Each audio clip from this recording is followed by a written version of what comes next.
and welcome back to my channel. Today I have another dusting off my collection video for you, and today I'm going to be reaching into some of my LimeCrime products. LimeCrime as a brand is very confusing to me, as their last big collection was their Fairy Garden collection that had multiple products in its release. And then they were kind of crickets. But what really kind of cued me in to do this video was that I noticed that they were doing a sale where they were giving out the exposed nude palette with purchase. I think if you spent $50 or more. I think the sale had just ended by the time this video was going up. I don't have the best thoughts and opinions on this particular palette, but I just want to play with it today to see if maybe my mind has changed or just kind of give it a second chance. When I was trying to look up different looks and kind of other videos on this particular palette, I couldn't find a whole lot of people doing looks with this palette, but I found tons and tons of swatch photos on Instagram. I went through a number of different tags just to make sure that I'm kind of not missing something, you know, but most of it was just swatch photos. And the few photos where they were doing looks, they weren't as vibrant as what the looks were photographed for on the LimeCrime website. So LimeCrime has models with these very intense eye looks.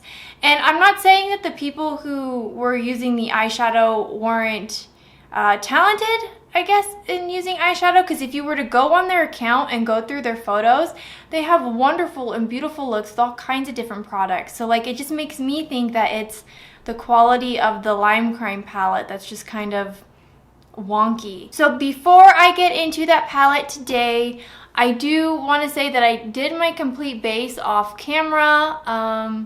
I had some errands to do before I filmed this video, so I just did everything besides my eye look.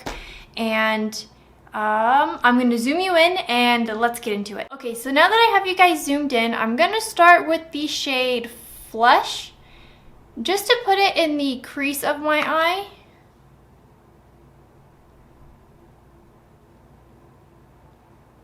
Just so I have a bit of a transition, because I think I want to use these darker colors to have a bit more of like a smoky eye. We'll see what happens. Like I said in my review of this palette in a previous video, it's the shade Flesh that doesn't really blend well with other shades.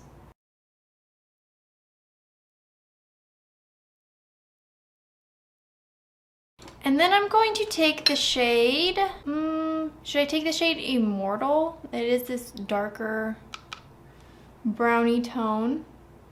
And I'm just gonna pop that in my inner corner.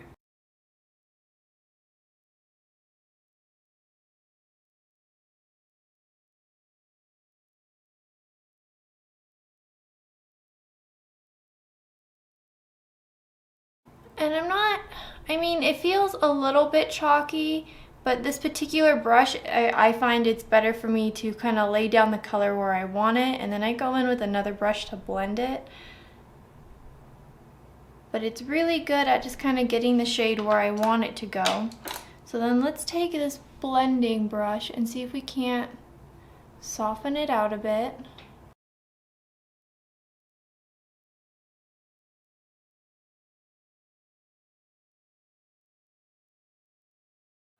So far I've only had to dip into the pan, like touch the brush to the pan once, and I'm not doing like huge like wipes of the brush into the pan. I'm just kind of pressing my brush in, because I like something that's a bit more buildable, because I tend to have a heavier hand, so I like to go in with a small amount and build up.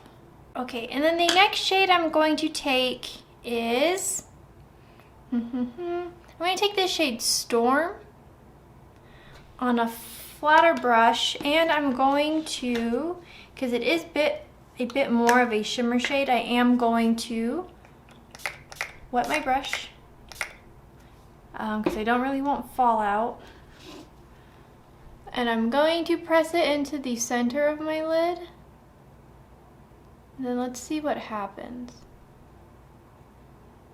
Because on the website, when there's a particular model doing an eye look with this like over her entire lid, and it looks like this beautiful smoky shimmer shade.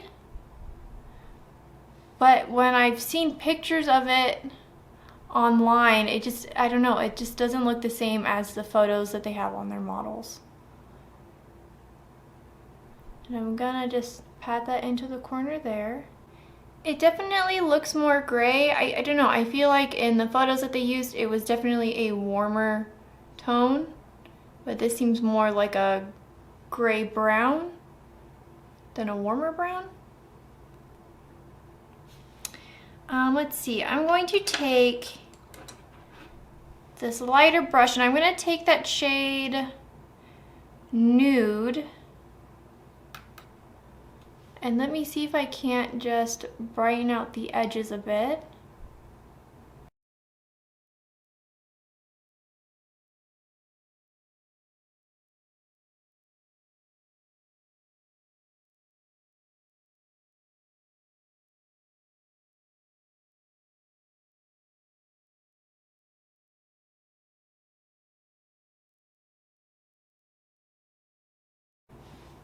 Okay, and then I'm going to,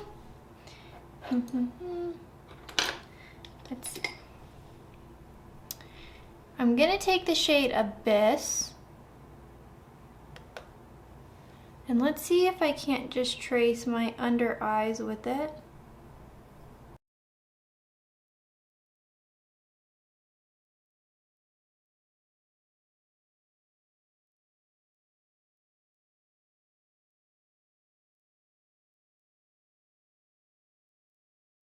I'm going to take a smaller detailed brush and spray it as well, and I'm going to take that top corner shade Aphrodisia,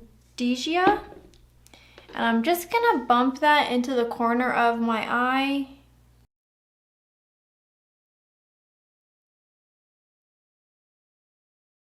Okay, so then let me zoom us out and I'll play with some highlighter and I'll give you my final thoughts.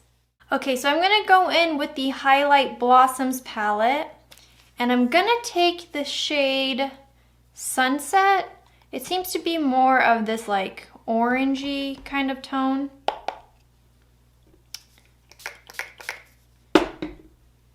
Because I'm already using a bit of an orange blush.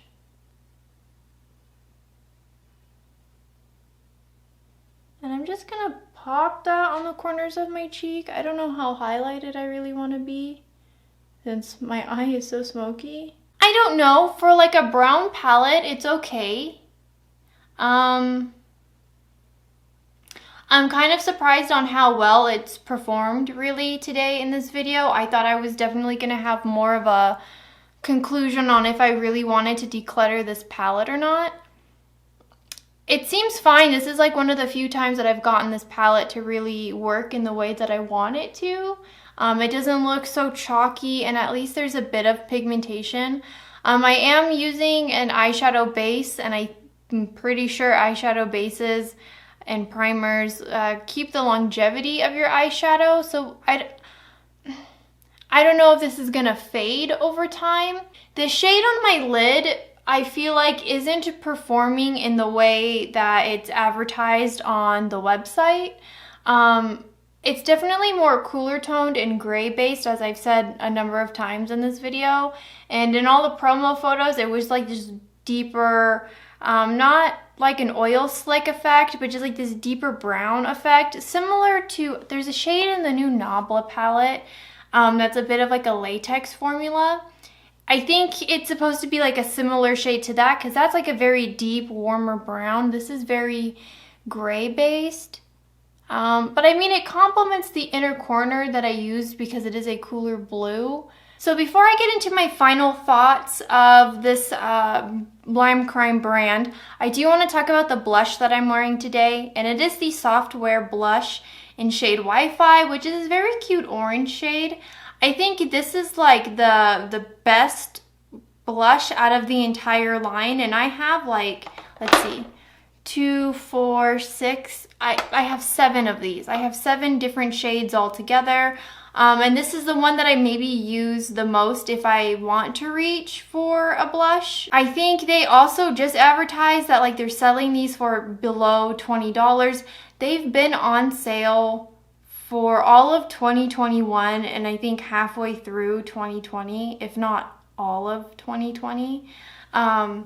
They originally go for $22. They're not on sale at Ulta. They're only on sale at the LimeCrime website, but the LimeCrime website only has a few shades, where Ulta seems to like, I have the shade Java and Cyber, but those are no longer available on the LimeCrime website, but it seems that they're available on the Ulta website. And I have these two highlight palettes, and I bought these because I thought that the formula would be really good because I had heard really good things and everybody loved them. I don't really gravitate towards a face palette because I don't know. I would rather buy the individuals and like shades that I know I'm going to use. I always feel like a face palette, you get some shades that are like not for you or that you would never gravitate towards. So I don't understand the point of something like this. But I have the Angels, which is a bit more of a cool tone, and then the Blossoms, which is a bit more of a warm tone. And I've seen people who have my similar skin tone say that like the Blossoms was a little bit too warm for them, and then the Angels is a little bit too icy. I think it just depends on what you like. I don't know too much about makeup, I guess, because I don't mind the highlight that I used today. It's just I don't know how long it really lasts. Like I will know that I put it on my face when I do my makeup, but if I go out and I come home and I look at my face, it's almost like I didn't really do anything. So I'm not quite sure about the longevity of the product. And I did buy these ones on a sale. LimeCrime will do a lot of sales very often where like things are 30 to 75% off. Buy one, get one. It seems like their thing lately has been doing sales where if you spend X amount of dollars, you get a free product with it, which is interesting because I don't really know what that tells me as the brand moving forward, because they've been coming out with like big giant hairlines and different dyes and things like that. And like I said earlier, their makeup collections have been really slim. Even now with their newest collection, these Wet Cherry eyeshadow palettes, I'm not really quite sure what they were going for with that. It's confusing to me because like you would think that they would release it like with their lip oil because that was already a Wet Cherry product. And like, you know, if they don't have all the ideas kind of put together at once, why couldn't they wait and just release a collection? Because I think more people would be interested in it that way. So I don't know what I'm gonna do moving forward. I'm probably not gonna buy any LimeCrime products.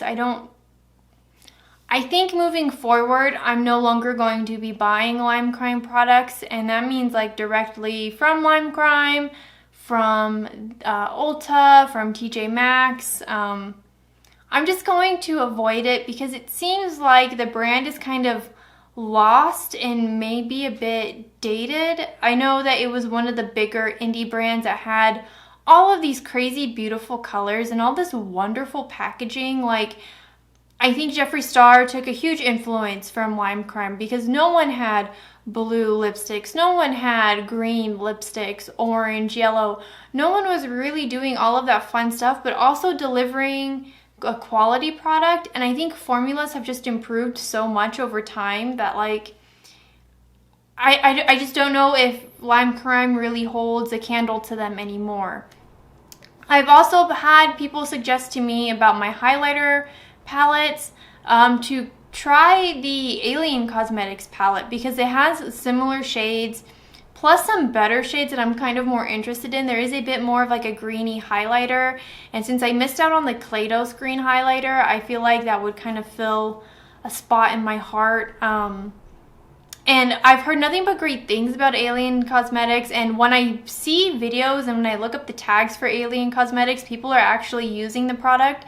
It's not just swatch videos or swatch photos. And for me, just seeing swatches of a product is a red flag to me because that means people aren't really using it. They're swatching it so they can show you what these shades look like, but they're not really doing looks on their face. And why would I want to buy something that people, like, the reviews aren't that great on. Like, I want to be smarter with my money, not just this year, but like moving forward. So I don't know, I'm gonna put my LimeCrime stuff to the side.